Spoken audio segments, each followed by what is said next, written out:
أعوذ بالله من الشيطان الرجيم. بسم الله الرحمن الرحيم. ياسين والقرآن الحكيم، إنك لمن المرسلين على صراط مستقيم، تنزيل العزيز الرحيم، لتنذر قوما ما أنذر آباؤهم فهم غافلون، لقد حق القول على أكثرهم فهم لا يؤمنون. إن جعلنا في أعناقهم أغلالا فهي إلى الأذقان فهم مقمحون، وجعلنا من بين أيديهم سدا ومن خلفهم سدا فأغشيناهم فهم لا يبصرون. وسواء عليهم أأنذرتهم أم لم تنذرهم لا يؤمنون. إنما تنذر من اتبع الذكرى وخشي الرحمن بالغيب فبشره بمغفرة وأجر كريم. إنا نحن نحيي الموتى ونكتب ما قدموا وآثارهم وكل شيء أحصيناه في إمام مبين. واضرب لهم مثلا أصحاب القرية إذ جاءها المرسلون إذ أرسلنا إليهم اثنين فكذبوهما فعززنا بثالث فقالوا إنا إليكم مرسلون. قالوا ما أنتم إلا بشر مثلنا وما أنزل الرحمن من شيء إن أنتم إلا تكذبون. قالوا ربنا يعلم إنا إليكم لمرسلون وما علينا إلا البلاغ المبين. قالوا إنا تطيرنا بكم لئن لم تنتهوا لنرجمنكم وليمسنكم منا عذاب عليم. قالوا طائركم معكم أئن ذكرتم بل أنتم قوم مسرفون. وجاء من أقصى المدينة رجلين يسعى قال يا قوم اتبعوا المرسلين اتبعوا من لا يسألكم أجرا وهم مهتدون. وما لي لا أعبد الذي فطرني وإليه ترجعون. أتخذ من دونه آلهة إن يردني الرحمن بضر لا تغني عني شفاعتهم شيئا ولا ينقذون. إني إذا لفي ضلال مبين. إني آمنت بربكم فاسمعون. قيل ادخل الجنة قال يا ليت قومي يعلمون بما غفر لي ربي وجعلني من المكرمين. وما أنزلنا على قومه من بعده من جند من السماء وما كنا منزلين. إن كانت إلا صيحة واحدة فإذا هم خامدون. يا حسرة على العباد ما يأتيهم من رسول إلا كانوا به يستهزئون. ألم يروا كما أهلكنا قبلهم من القرون أنهم إليهم لا يرجعون. وإن كل لما جميع لدينا محضرون. وآية لهم الأرض الميتة أحييناها وأخرجنا منها حبا فمنه يأكلون. وجعلنا فيها جنات من نخيل وعناب وفجرنا فيها من العيون ليأكلوا من ثمره وما عملته أيديهم أفلا يشكرون. سبحان الذي خلق الأزواج كلها مما تنبت الأرض ومن أنفسهم ومما لا يعلمون وآية لهم الليل نسلك منه النار فإذا هم مظلمون والشمس تجري لمستقر لها ذلك تقدير العزيز العليم والقمر قدرناه منازل حتى أعد كالعرجون القديم لا الشمس ينبغي لها أن تدرك القمر ولا الليل سابق النهار وكل في فلك يسبحون وآية لهم أنا حملنا ذريتهم في الفلك المشحون وخلقنا لهم من مثله ما يركبون وإن نشاء نغرقهم فلا صريخ لهم ولا هم ينقذون إلا رحمة منا ومتاعا إلى حين وإذا قيل لهم اتقوا ما بين أيديكم وما خلفكم لعلكم ترحمون وما تأتيهم من آية من آيات ربهم إلا كانوا عنها معرضين وإذا قيل لهم أنفقوا مما رزقكم الله كان الذين كفروا للذين آمنوا أنطعم من لو يشاء الله أطعمه إن أنتم إلا في ضلال مبين ويقولون متى هذا الوعد إن كنتم صادقين ما ينظرون إلا صيحة واحدة تأخذهم وهم يخصمون فلا يستطيعون توصية ولا إلى أهلهم يرجعون ونفخ في الصور فإذا هم من الأجداث إلى ربهم ينسلون قالوا يا ويلنا من بعثنا من مرقدنا هذا ما وعد الرحمن وصدق المرسلون إن كانت إلا صيحة واحدة فإذا هم جميع لدينا محضرون فاليوم لا تظلم نفس شيئا ولا تجزون إلا ما كنتم تعملون إن أصحاب الجنة اليوم في شغل فاكهون وأزواجهم في ظلال على الأرائك متكئون لهم فيها فاكهة ولهم ما يدعون سلام قولا من رب رحيم وامتازوا اليوم أيها المجرمون ألم أعهد إليكم يا بني آدم أن لا تعبدوا الشيطان إنه لكم عدو مبين وأن اعبدوني هذا صراط مستقيم ولقد أضل منكم جبلا كثيرا أفلم تكونوا تعقلون هذه جهنم التي كنتم توعدون اصلوها اليوم بما كنتم تكفرون اليوم نختم على أفواههم وتكلمنا أيديهم وتشهد أرجلهم بما كانوا يكسبون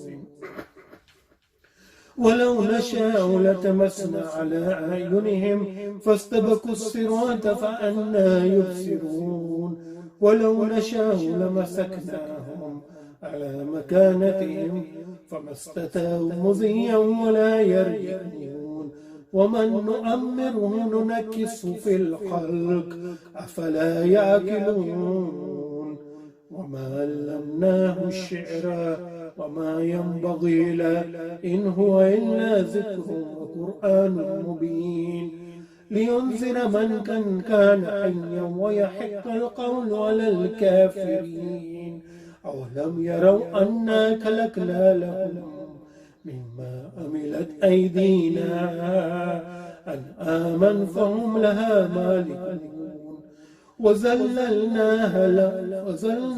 وظللناها لهم فمنها ركوبهم ومنها يأكلون ولهم فيها منافع ومشارب أفلا يشكرون واتخذوا من دون الله آلهة لعلهم ينصرون لا يستطيعون نصرهم وهم لهم جند محضرون فلا يحزنك قولهم إنا نعلم ما يسرون وما يعلنون أولم يرى الإنسان أنا خلقناه من نطفة فإذا هو خصيم مبين وضرب لنا مثلا ونسي خلقه قال من يحيي العظام وهي رميم قل يحييها الذي أنشأها أول مرة وهو بكل خلق عليم الذي جعل لكم من الشجر الأخضر نارا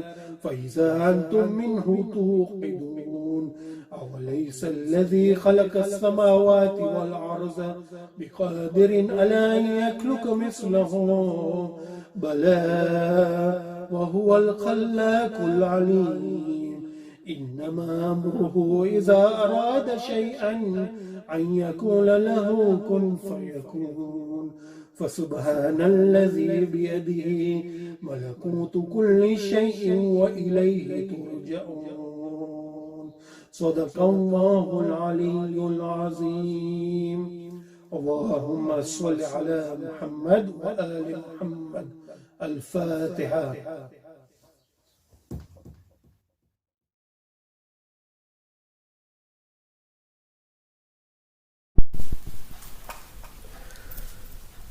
اللهم صل على محمد وآل محمد. أعوذ بالله من الشيطان الرجيم. بسم الله الرحمن الرحيم. اللهم إني أسألك برحمتك التي وسعت كل شيء وبقوتك التي قهرت بها كل شيء وخزع لها كل شيء وذل لها كل شيء وبجبروتك التي غلبت بها كل شيء وبعزتك التي لا يقوم لها شيء وبعظمتك التي ملأت كل شيء وبسلطانك الذي على كل شيء وبوجهك الباقي بعد فناء كل شيء وبأسمائك التي ملأت أركان كل شيء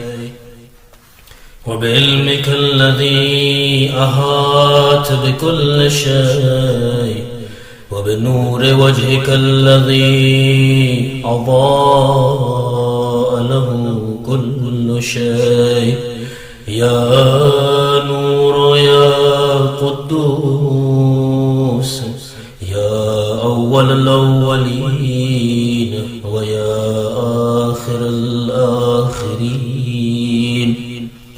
اللهم اغفر لي الذنوب التي تهتك العصام. اللهم اغفر لي الذنوب التي تنزل النقام. اللهم اغفر لي الذنوب التي تغير النعم. اللهم اغفر لي الذنوب التي تحبس الدعاء. اللهم اغفر لي الذنوب التي تنزل البلاء.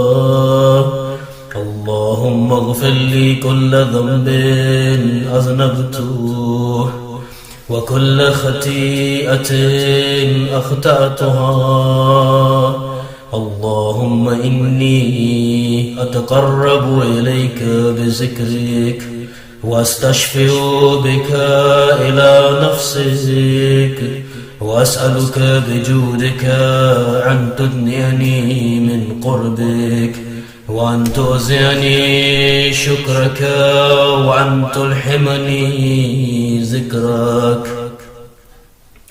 اللهم إني أسألك سؤال خازئ متذلل خاشع أن تسامحني وترحمني وتجعلني بقسم رازئا قانعا وفي جميع الأحوال متواضعا.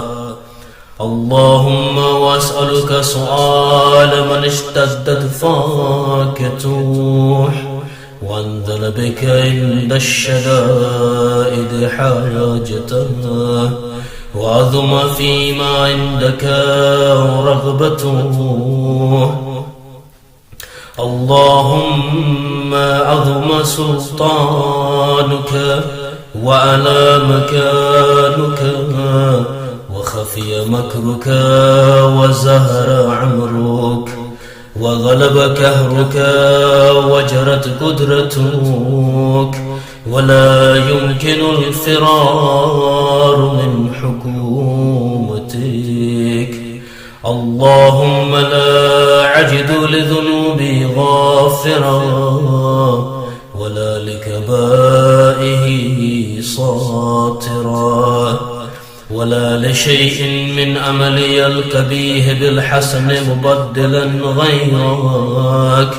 لا إله إلا أنت سبحانك وبحمدك ظلمت نفسي وتجرعت بجهلي وسكنت إلى قديم ذكرك لي ومنك علي.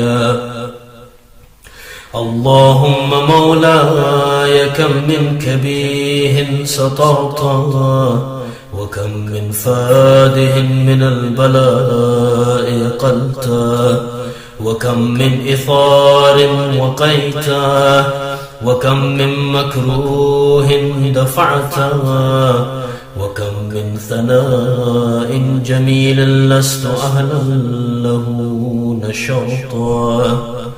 اللهم عظم بلائي وأفرت بي سوء حالي وقصرت بي أعمالي وقعدت بي أغلالي وهبسني النفئ بعد عملي وكدتني الدنيا بغرورها ونفسي بجنايتها ومطالي. يا سيدي فأسألك بعزتك أن لا يحجب عنك دعائي سوء أمني وفعالي ولا تفزهني بخفي ما اطلعت عليه من سري ولا تواجلني بالعقوبة على ما عملته في خلواتي من سوء فعلي وإصاعتي ودوام تفريطي وجهالتي وكثرة شهواتي وغفلتي. وكن اللهم بعزتك لي في كل الأهوال رؤوفا وعلي في جميع الأمور يطوفا. إلهي وربي من لي غيرك أسأله كشف ذري والنظر في أمري. إلهي ومولاي أجريت علي حكما اتبعت فيه حوى نفسي ولم أهترس فيه من تزيين عدوي فغرني بما أهوى وأسأله على ذلك القضاء فتجاوزت بما جرى علي من ذلك بعد حدودك وخالفت بعض أوامرك فلك الحمد علي في جميع ذلك ولا هجة لي فيما جرى علي فيه قضاؤك، والزمني حكمك وبلاؤك. وقد أتيتك يا إلهي بعد تكسيري وإسرافي على نفسي، معتذرا نادما منكسرا مستقيلا، مستغفرا منيبا، مكرا مذعنا معترفا، لا أجد مفرا مما كان مني، ولا مفزعا أتوجه إليه في أمري غير قبولك، عذري وإدخالك إياي في سعة من رحمتك. اللهم فاقبل عذري وارحم شدة ذري، وفكني من شد وثاقي. يا رب ارحم ضعف بدني ورقة جلدي ودقة عظمي، يا من بدأ خلقي وذكري وتربيتي وبري وتغذيتي، هبني لابتداء كرمك وصالف برك بي. يا إلهي وسيدي وربي، أتراك معذبي بنارك بعد توحيدك، وبعد من طوى عليه قلبي من معرفتك، ولهج به لساني من ذكرك، واتخذه زميري من حبك، وبعد صدق اعترافي ودعائي خاضعا لربوبيتك. هيهات أنت أكرم من أن تزيع من ربيت، أو تبعد من أدنيت، أو تشرد من آويت، أو تسلم إلى البلاء من خفيته ورحمت. وليت شعري يا سيدي وإلهي ومولاي، أتسلط النار على وجوه خرت لعظمتك صاجدا، وعلى ألسن نطقت بتوحيدك صادقا، وبشكرك مادها، وعلى قلوب اعترفت بإلهيتك محققا، وعلى ضمائر حوت من العلم بك حتى صارت خاشعة، وعلى جوارها سات إلى أوطان تعبدك طائية، وشارت باستغفارك مذعنا. ما هكذا الظن بك، ولا أخبرنا بفضلك أنك يا كريم يا ربي، وأنت تعلم ضعفي.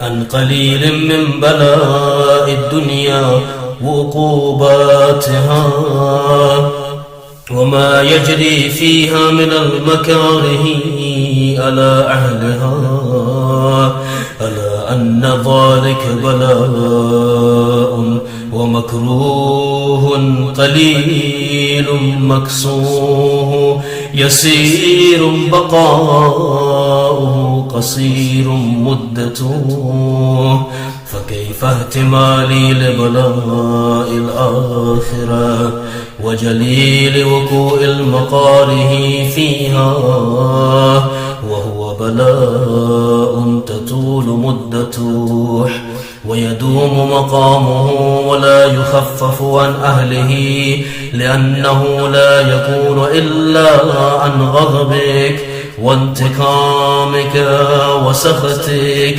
وهذا ما لا تقوم له السماوات والأرض. يا سيدي فكيف لي وأنا عبدك الضعيف الذليل الهكير المسكين المستقيم. يا إلهي وربي وسيدي ومولاي، لأي الأمور عليك أشكو ولما منها عذج، وأبكي لعليم العذاب وشدته، أملت للبلاء ومدته، فلئن سيرتني للعقوبات مع أعدائك وجمعت بيني وبين أهل بلائك وفرقت بيني وبين أحبائك وأوليائك،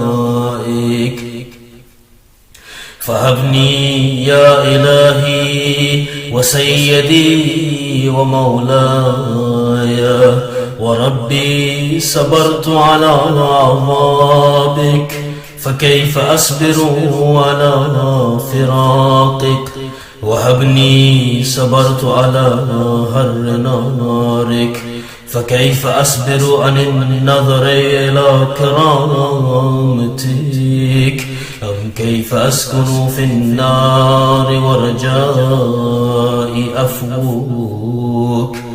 فبعزتك يا سيدي ومولاي أقسم صادقا لئن تركتني ناطقا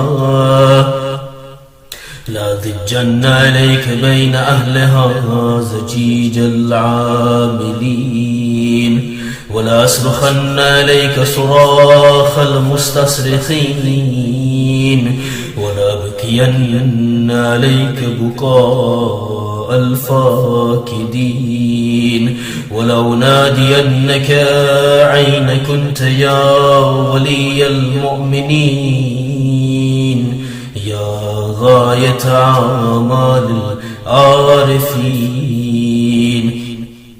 يا غياث المستغيثين، يا حبيب قلوب الصادقين، ويا إله العالمين. أفتراك سبحانك يا إلهي وبحمدك تسمع فيها صوت عبد مسلم سجنا فيها بمخالفته، وضاق طعم عذابها بمعصيته، وحبس بين أطباقها بجرمه وجريرته، وهو يزج عليك زجيج معمل لرحمتك، ويناديك بلسان أهل توحيدك، ويتوسل إليك بربوبيتك يا مولاي. فكيف يبقى في العذاب وهو يرجو ما سلف من حلمك؟ أم كيف تؤلمه النار وهو يعمل فضلك ورحمتك؟ أم كيف يهركه لهيبها وأنت تسمع صوته وترى مكانه؟ أم كيف يشتمل عليه زفيرها وأنت تعلم ضعفها؟ أم كيف يتقلقل بين أطباقها وأنت تعلم صدقا؟ أم كيف تزجره زبانيتها وهو يناديك يا رباه. أم كيف يرجو فضلك في عتقه منها فتتركه فيها؟ هيهات ما ذلك الظن بك، ولا المعروف من فضلك، ولا مشبه لما آملت به الموحدين من برك وإحسانك، فباليقين يقطع لولا ما حكمت به من تعذيب جاهديك، وخزيت به من إخلاد معانديك، لجعلت النار كلها بردا وسلاما، وما كان لأحد فيها مقرا ولا مقاما، لكنك تقدست أسماؤك أقسمت أن تملأها من الكافرين من الجنة والناس أجمعين، وأن تخلد فيها المعاندين، وأن تجل ثناؤك قلت مبتدعا، وتطولت بالعنعام متقرما، أفمن كان مؤمنا كمن كان فاسقا لا يستوون.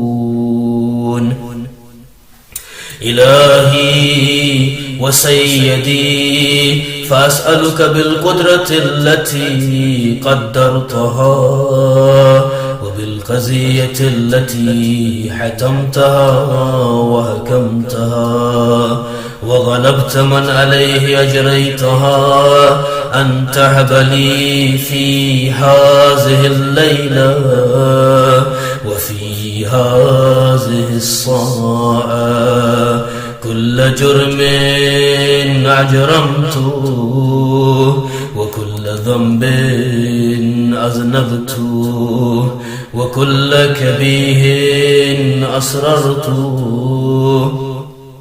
وكل جهل أملته كتمته أو أعلنته، أكفيته أو أظهرته، وكل سيئة أمرت بإثباتها الكرام الكاتبين الذين وكلتهم بحفظ ما يكون مني، وجعلتهم شهودا علي مع جواره، وكنت أنت الرقيب علي من ورائهم والشاهد لما خفي عنهم، وبرحمتك أخفيت وبفضلك سترت، وأن توفر هذي من كل خير أنزلت أو إحسان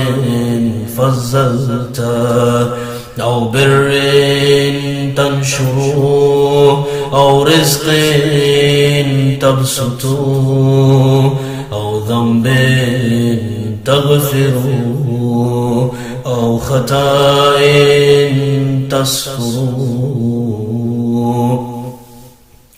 يا ربي يا ربي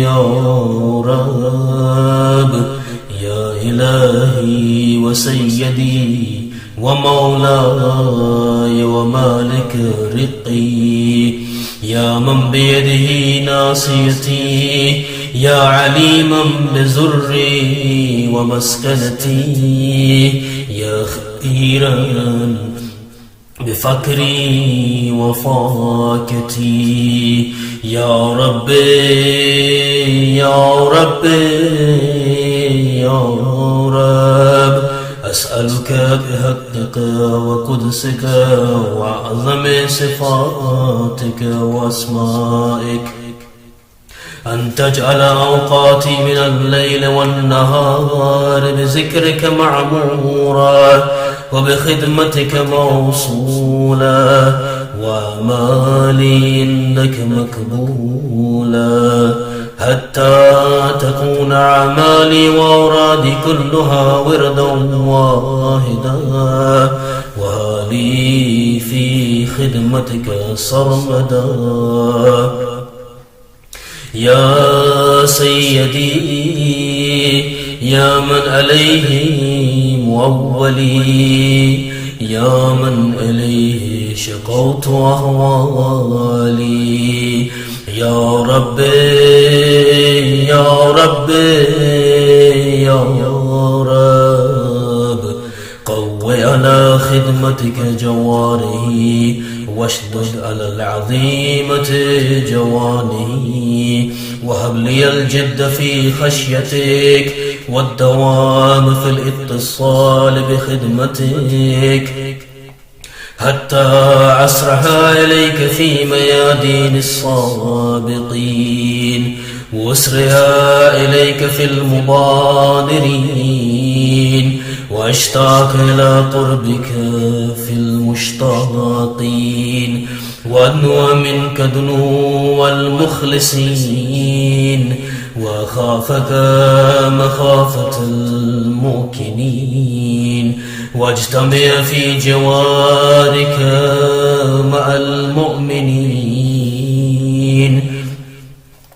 اللهم ومن أرادني بسوء فأرده، ومن قادني فكيد، واجعلني من أحسن عبيدك نسيبا عندك، وأقربهم منزلة منك، وأخصهم زلفة لديك، فإنه لا ينال ذلك إلا بفضلك، وجد لي بجودك، وأتف علي بمجدك، واحفظني برحمتك، واجعل لساني بذكرك لهجا، وقلبي بحبك متيما، ومن علي بحسن إجابتك، وأقلني أثرتي واغفر ظلتي، فإنك قضيت على عبادك بعبادتك، وأمرتهم بدعائك، وضمنت لهم الإجابة، فإليك يا رب نسبت وجهي، وإليك يا رب مددت يدي، فبعزتك استجب لي دعائي، وبلغني منايا، ولا تخطى من فضلك رجائي، واكفني شر الجن والإنس من أعدائي، يا سريع الرضا.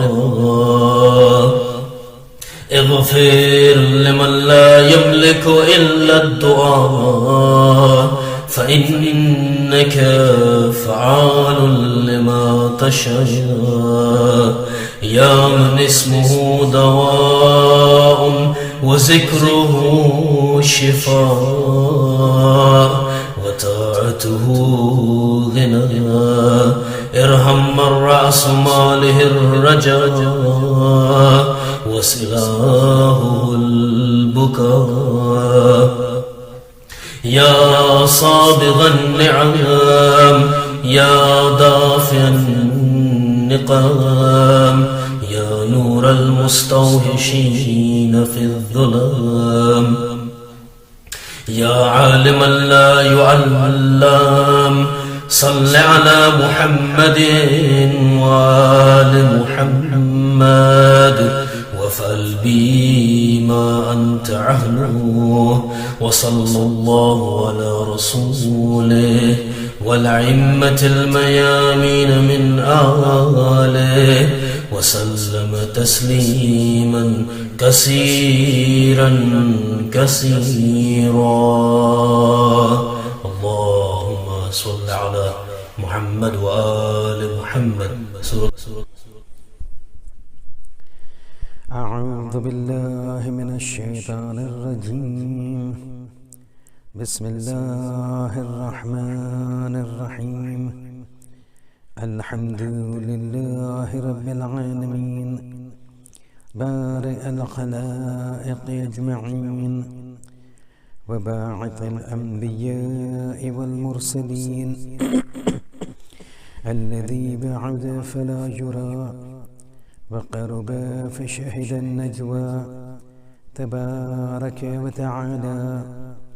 ثم الصلاة والسلام والتحية والإكرام على خاتم النبيين ورسول رب العالمين أبي القاسم محمد وعلى آله الطيبين الطاهرين المعصومين المظلومين، لا سيما على الإمام المنتظر وحجة الله الثاني عشر ابن العسكري المنتظر، ولعنة الله على أعدائهم أجمعين من الآن إلى قيام يوم الدين. أما بعد، فقد قال الله سبحانه وتعالى في كتابه الكريم القرآن الحكيم: بسم الله الرحمن الرحيم. وما خلقت الجن والإنس إلا ليعبدون. صلوات.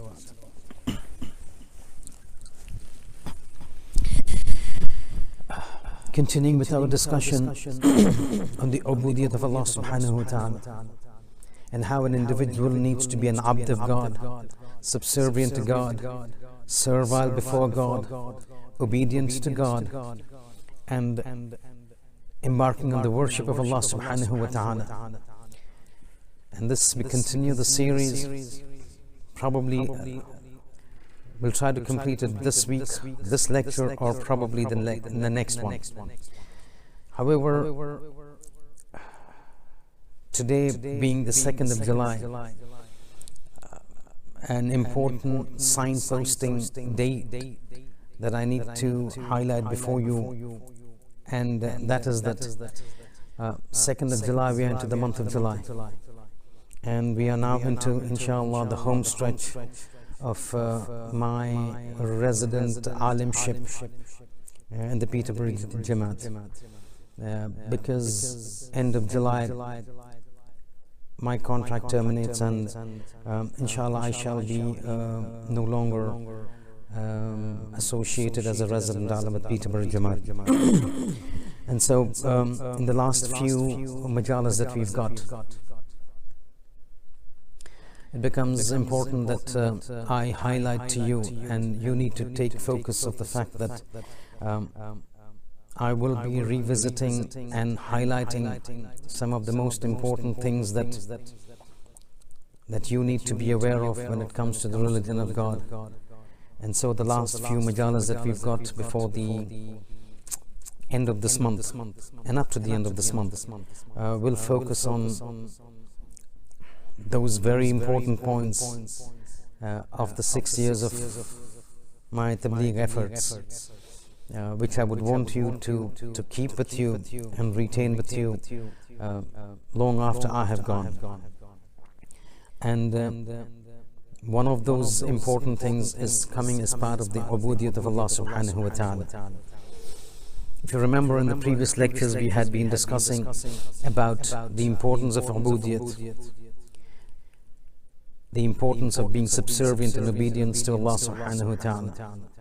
And then we answered the question as to how much should a person be an abd of God, to what level should his ubudiyyat, his submissiveness, his humbleness, his obedience should be.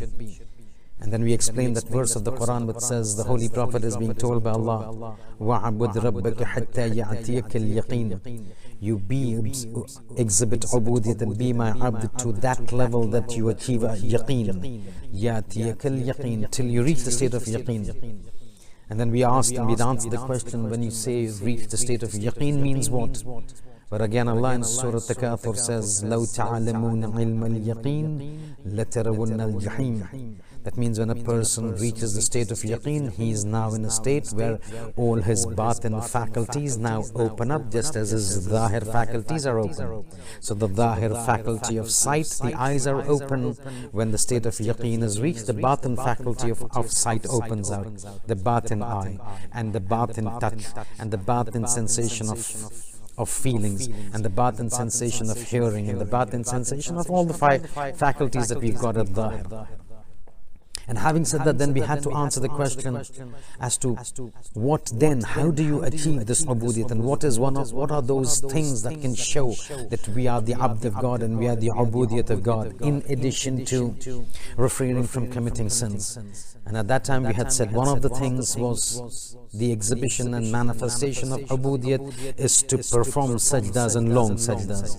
And that entire discussion which took place last week, where we had mentioned the importance of sajda.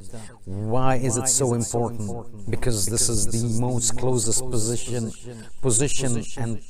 and the act of a body where he's closest, man is closest to God in the physical sense and in the spiritual sense.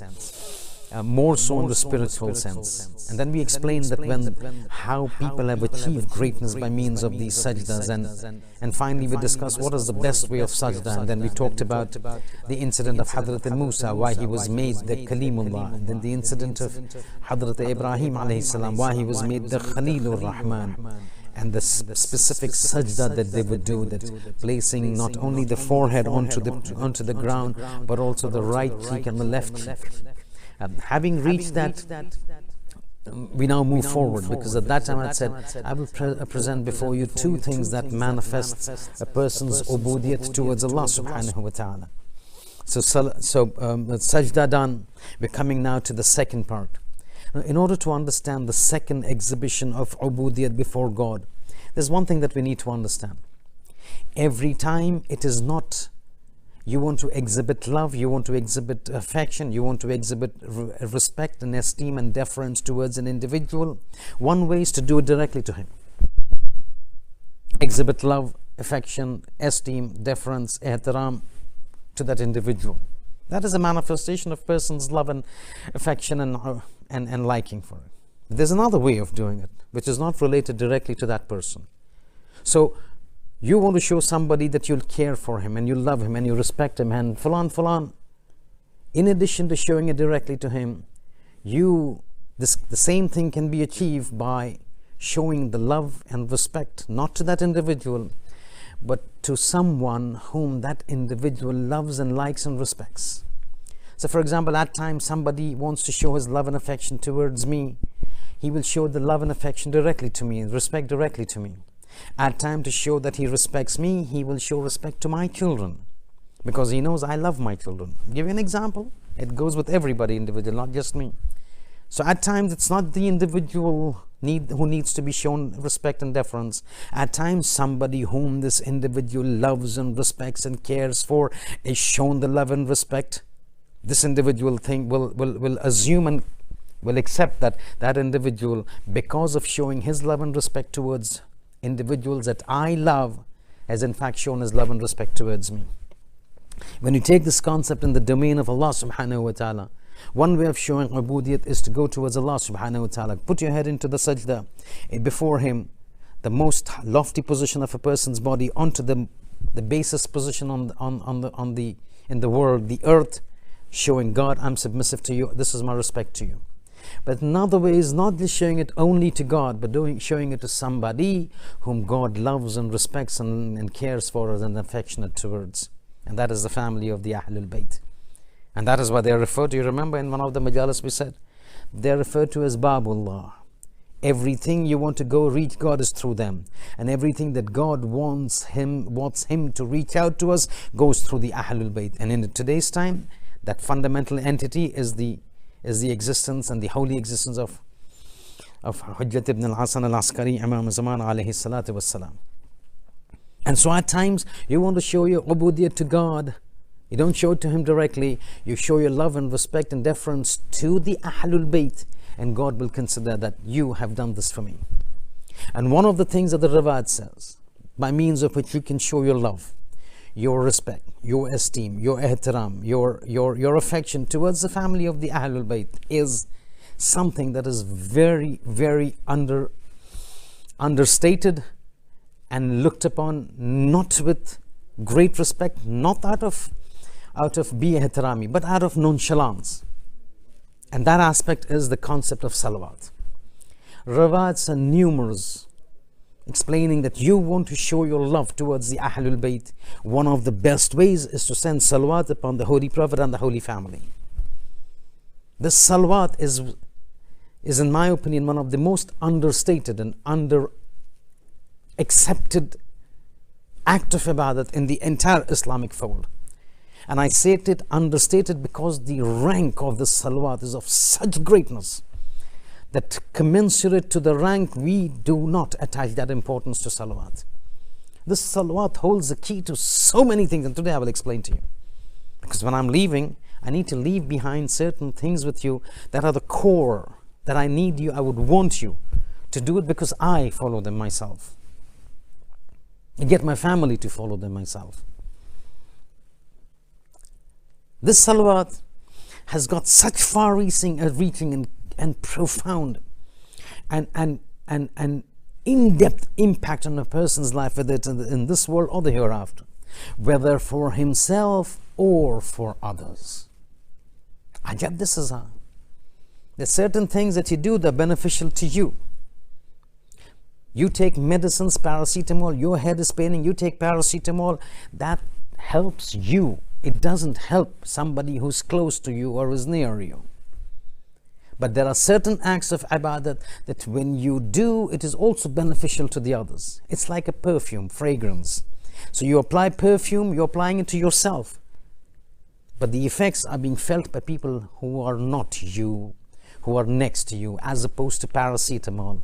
Paracetamol affects only you or me when I consume. But perfume, when I apply perfume, when I sport perfume, it's the other person also smells the fragrance and gets revitalized and feels good.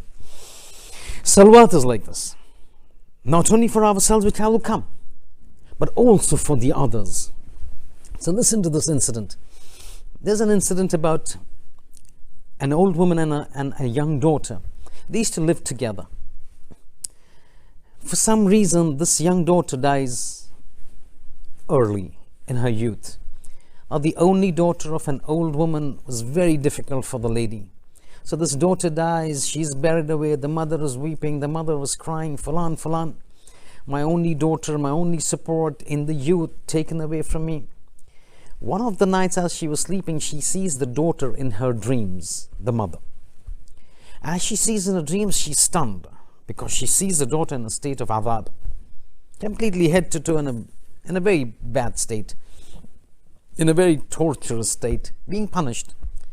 She sees the daughter, and then dream finishes, very upset. When she gets up, again begins to weep. First I lose my daughter, now I see her in this state. Oh Allah, I hope she's in a good state.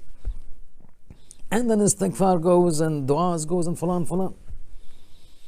Few days later, once she sleeps again in the night, she sees that same daughter in her dreams. When she sees her in her dreams, now it's an entirely 180 diametrically opposite scenario, because now she's in a good state, luminous face, fakhir libas, enjoying in comforts that one could imagine. And the mother says, daughter, Fulan, what is this? I couldn't speak to you last time because of the state that you were in. You were not in a position to speak. But today that I'm seeing you, you are entirely different. What has happened in these few days that has caused you to turn so diametrically opposite in state? Where you were mu'adhab, now you're muna'am. Where you were in adhab, now you are in ni'mah. He says, you're right when you saw me the last time. Because of my actions in this world, I was taken to task. He says, then what happened that changed things so dramatically? He says, oh mother, after that incident when you saw me in a state of adhab, just recently, somebody happened to pass by into the Qabristan. And having passed by into the Qabristan, he stood over there. And out of concern for us, his heart melted for us. He stood and recited few times salawat. And then, having recited the salawat, he prayed to God that may the rewards and the thawab of the salawat be graced and be gifted to all the inhabitants of the qabr. It says, the moment this individual dedicated the rewards of the few salawat that he recited upon us, Allah subhanahu wa ta'ala told the angels of mercy that because the salawat has been gifted to them, I cannot now punish these individuals. Turn away, because now this place has become the place of rahmat. You understand what has happened? Few times recitation of a salawat has an impact whereby God turns away His adhab, not from one individual or two individuals, from the entire inhabitants of that entire cemetery. And you know, when this happens, what the effect is? The adhab is taken away, yes. But you want me to compare this effect to something that all of us have heard? That incident about Ziyarat Ashura. That lady who kept reciting Ziyarat Ashura. When she dies and she goes into the qabr, Husayn ibn Ali alayhi salam comes to the qabristan, to the grave of that individual, to reply to the salam, saying that for your entire life you used to recite Ziyarat Ashura for me. Now that you've gone and I know you need me, I'm coming back to say my salams to you. And the moment Imam Hussain alayhi salam enters the qabristan, Allah wards away the punishment of all the inhabitants of the grave, not of that qabristan, not only that particular lady. These salawat have exhibited the same impact and effect as what Husayn ibn Ali manifested when he came into the qabristan. By the entering of Imam Hussain alayhi salam, the qabristan, the adhab awarded away from all the inhabitants. Few salawat recited and dedicated to the inhabitants of the grave had the effect of warding away the entire punishment of the inhabitants of that qabristan. Ajab, this is on. But this is the effect of an individual who's passed away, a living person praying for the dead. And it is for this reason it has been said, when somebody has a marhum in the family, one of the best things that could be done, and more specifically in the first night, one of the best things that could be done is, in addition to namaz-e-wahshat, in addition to sadaqah, is to recite as much salawat and send it to that marhum. We fail to realize the impact of salawat. As I always state, it is the most understated and understood act of ibadat in our commensuration between what we feel about salawat and its impact. So in a word, if you were to put it in normal layman's terms, salawat बड़ी मजलूम चीज़ है कि इतनी अजीम मकाम और मकाम रखने के बावजूद जो है we are not able to give an appropriate value to it as it ought to be. But this is only for the person that you've dedicated it. What about the person who's reciting?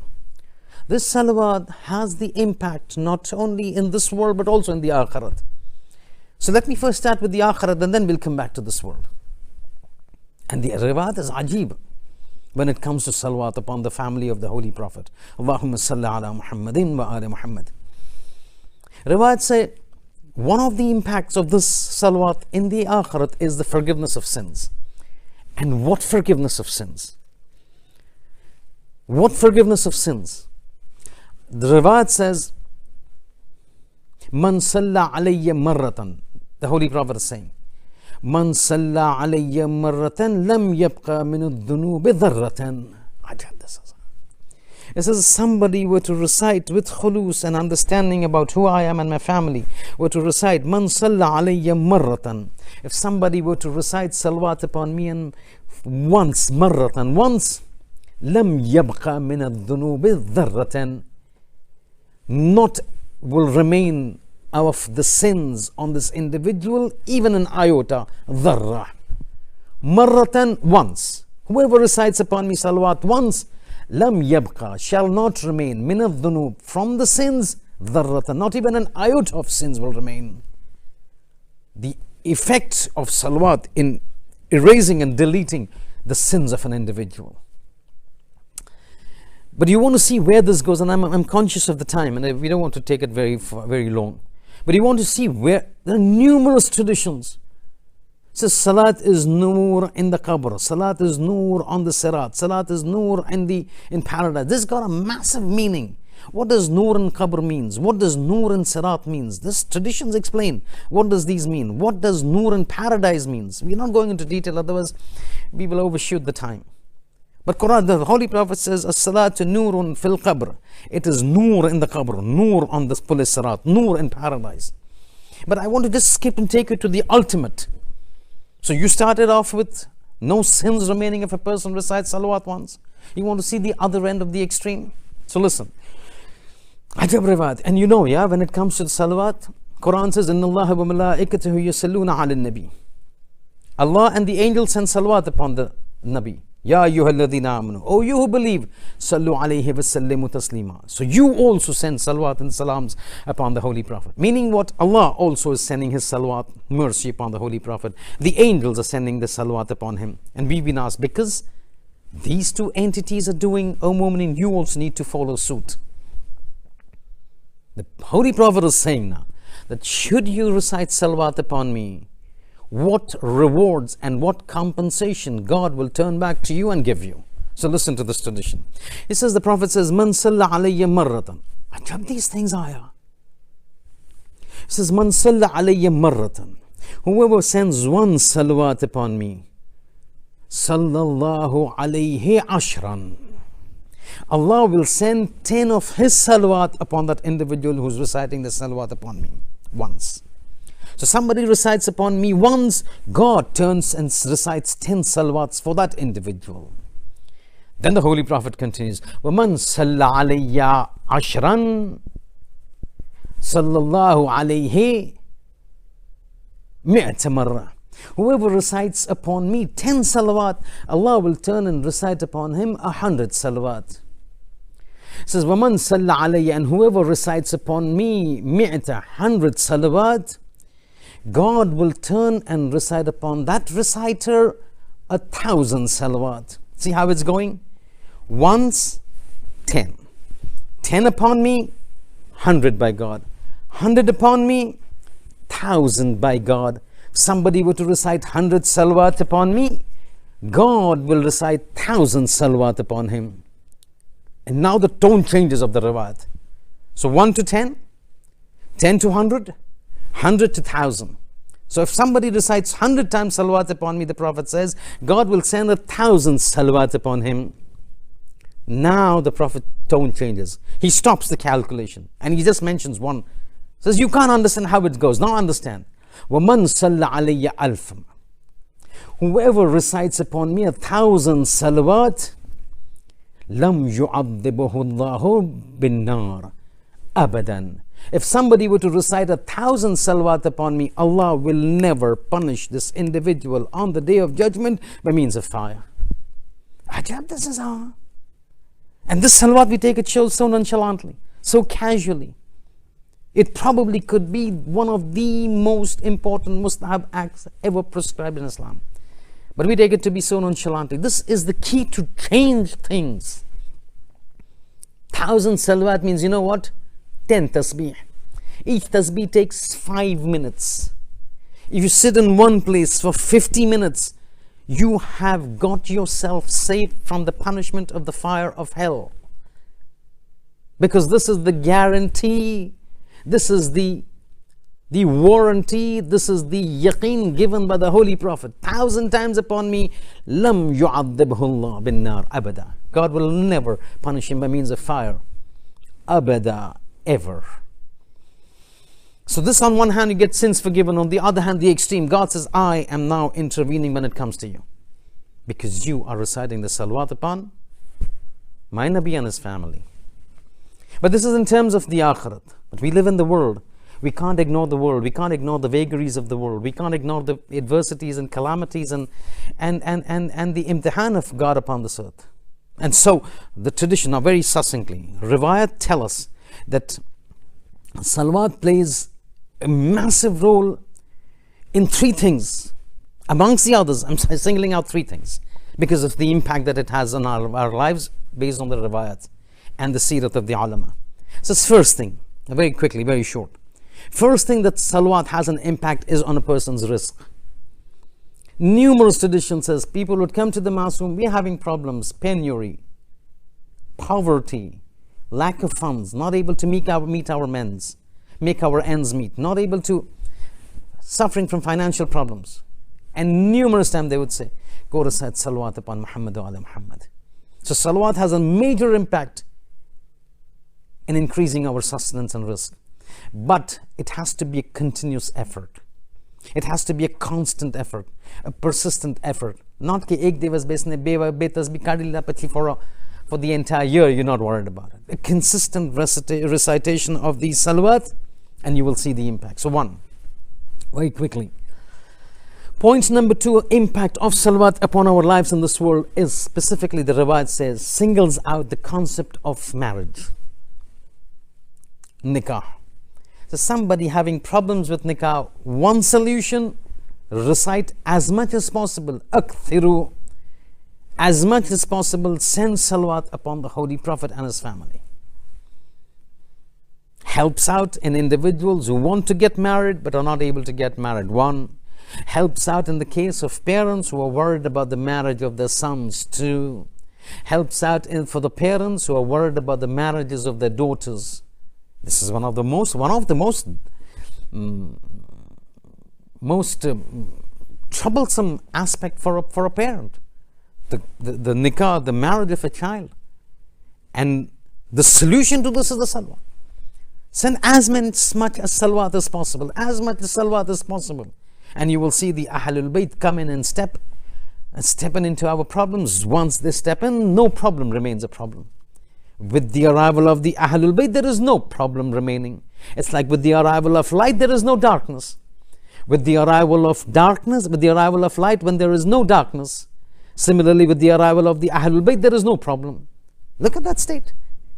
That Imam Hussein comes to the Qabristan to visit that lady who used to recite Ziyarat Ashura every day for him. The moment he enters, there's no problem, no adab, everything gone away. This is the characteristic of the Ahlul Bayt. Where there is haqq, there is no batil. Where there is rahmat, there is no adab. Where there is truth, there is no falsehood. Where there is light, there is no darkness. Where there is the Ahlul Bayt, then there are no problems. So we have a problem about marriage and rizq. Solution, the riwayat tells us, salawat upon the Holy Prophet and the family of the Holy Prophet. And the third thing, so rizq, marriage, and the third thing, which everybody should be endeavoring for, it should be part of the dagdag of every individual. And what is that? And that is Imam Zaman, Ajjalallahu Ta'ala Farajahu Sharif. Look, there are people who love Imam Zaman so much, even from amongst the community members, there would be so many who are so desirous of meeting Imam Zaman. When it comes to meeting the Imam of the time, one of the things that helps out immensely is salawat upon Muhammad wa ala Muhammad. Says who? There is a magazine or a news outlet called Hausa News in Iran. Now this is being narrated by one of the reporters of that particular news channel and news outlet when he interviewed Marhum Ayatollah Bahjat when he was alive. Now I'm just picking up that part of the conversation. Because it is so formally available, it's more appropriate for me to speak it out because it's there in print. It's an interview. It's an interview. While the interview is going on, as it is coming to its end, this reporter, now who would not be marghoob, who would not be in awe of Ayatollah Bahjat? So when the interview is about to get over, he turns to Agha and says, Agha man khayli mushtaq didare Imam Zamana Hastam. I'm very desirous of meeting Imam Zamana, doing his ziyarah, doing his didar. Pray to Allah that He grants me tawfiq, that I'm able to meet the Imam of our time and I do his ziyarah. And do his ziyarah. Imam Agha Bahjat turns to him and says three things. One of them is that, look, if you want to meet Imam Zamana, one of the things that you need to do is to recite salawat and gift it to Imam Zamana. As much as possible, recite the salawat and gift and dedicate the rewards to Imam Zamana. You will see Imam Zamana himself will come to you and grace you with his didar. One of the things the salawat does is gets the Imam of the time, gets the focus of the Imam Zamana of his time upon us, gets the attention of the Imam Zamana of a time upon us, and gets him to come to us to meet us. or set up a ground whereby we go to meet him. Agha says, as much as possible, recite salawat, gift it to Imam Zamana, and you will see that inshallah Imam Zamana will grace you with his ziyarat and deedar. Okay, while we are at it, let me just mention the other two things as well. Remember, Agha said 3 things. One thing, recite salawat. Before that, he mentioned 2 more things. First, as much as possible, pray for the reappearance and expeditiousness of the reappearance of Imam Zaman. Allahumma ajjil li waliyyika al-faraj. Allahumma ajjil li waliyyika al-faraj. Says, as much as possible, pray for the reappearance, a quick reappearance of Imam Zamana. One.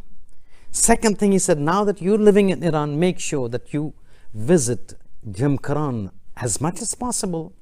And once you go to Masjid al-Jamkaran, ensure that you follow the rules of the namaz that need to be recited in Masjid al-Jamkaran. And the third thing, recite salawat. So we find over here that salawat becomes so important that it causes and brings us close to the Imam of our time. Not in terms of the spirituality, but physical closeness. We're able to see him, we're able to meet him, because obviously he must have benefited from this, that he's not put this as a recommendation for the people who want to meet Imam of the time. लेकिन इतनी जो है वो इतनी अहमियत जो बयान की गई है रिवायत में और हदीसों में सलवात के हवाले से, लेकिन ये तमाम फजीलतें जो बयान की गई उसमें एक चीज़ मुश्तरका जो है वो नज़र आती, एक मुश्तरका चीज़ जो नज़र आती तमाम इन रिवायतों में कि इतने जो है वो गुनाह माफ़ हो गए, खुदा जो है वो इतने सलवात भेजेगा, इतना जो है कब्र के अजाब से फ़ायदा होगा, फ़लान फ़लान फ़लान दुनिया में रिस्क, शादी, निकाह, फ़लान इमाम ज़माना से मुलाकात। लेकिन हर चीज़ का जो है वो एक शर्त हा वो शुरूत हा। और आपको बताना वो इमाम रज़ा अलैहिस्सलाम की हदीस, हर चीज़ जो है मनूत है, कंडीशनड बाय बशर्त हा व शुरूत हा, कुछ कंडीशंस होती हैं। और सलवात की जो है वो रसूल खुदा ने एक कंडीशन बयान फरमा के गए, अजीब कंडीशन। और ये जो है वो बहुत तासुफ की बात है कि एक बड़ा तबका मुसलमानों का जो है वो इस हदीसों के और इन हदीसों के मफहूम से गाफिल है। और वो हदीस का मफहूम ये है और अल्फाज जो इस्तेमाल किए कि सलवात जो है वो रसूल पर भेजो, सलवात जो है वो मुझ पर भेजो, सलवात जो है हमारे नाना पर भेजो। लेकिन एक बात याद रखना, सलवात भेजते हो तो सलवात भेजो, सलवात बतरा ना भेजना। अभी अरबिक का जुमला ये बतरा, कहते सलवात भेजना है हमारे नाना पर भेजो। रसूल खुदा कहते कि मुझ पर सलवात भेजना है तो भेजो, लेकिन खबरदार सलवात बतरा ना भेजना। कहते मौला या रसूलुल्लाह, रसूल के ज़माने में रसूल को पूछा गया, मौला के ज़माने में मौला इमामों को पूछा गया। कहते मौला या रसूलुल्लाह, सलवात तो हम समझते हैं, मगर ये सलवात बतरा क्या है? सलवात की इतनी ताकीद की गई, लेकिन सलवात बतरा से खबरदार किया गया, परहेज करने के लिए कहा गया। ये सलवात बतरा क्या है? कहते सलवात बतरा वो सलवात है कि जो मुझ पर भेजी गई हो, लेकिन मेरी आल को जो है उसमें शामिल ना किया गया हो।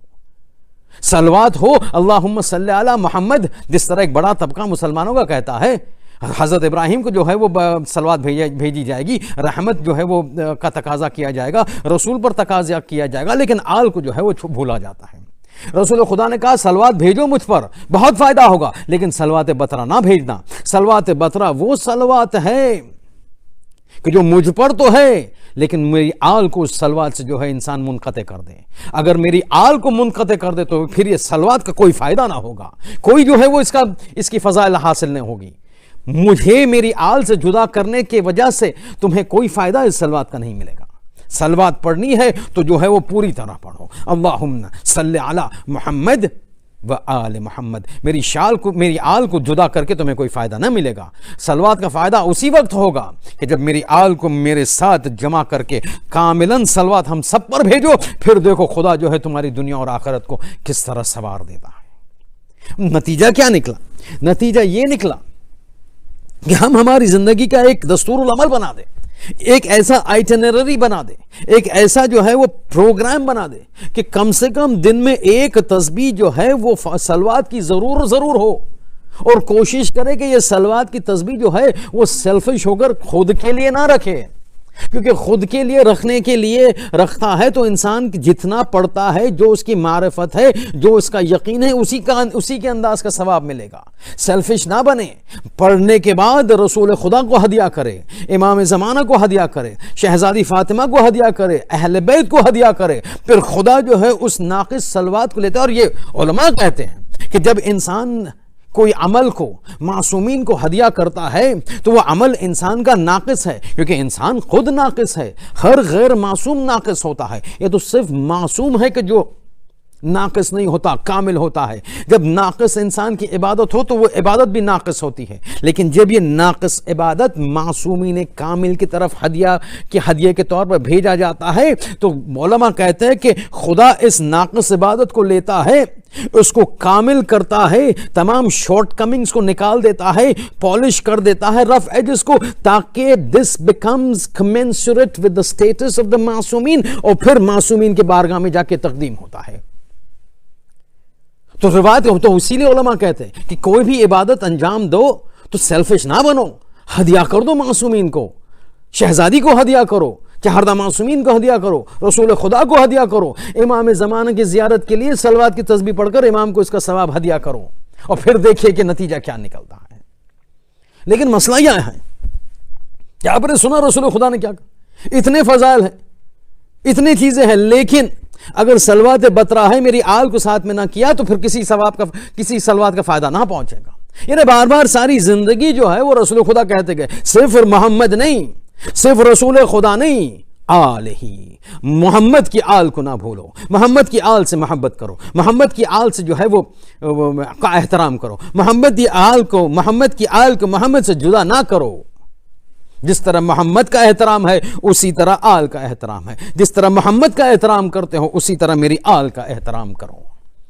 لیکن یہ تو رسول خدا کہہ کے چلے گئے، کچھ نے مانا، کچھ نے نہیں مانا، اکثریت نے نہیں مانا، اور پھر وہی حادثہ ہوتا ہے کہ جو کربلا میں واقع ہوتا ہے.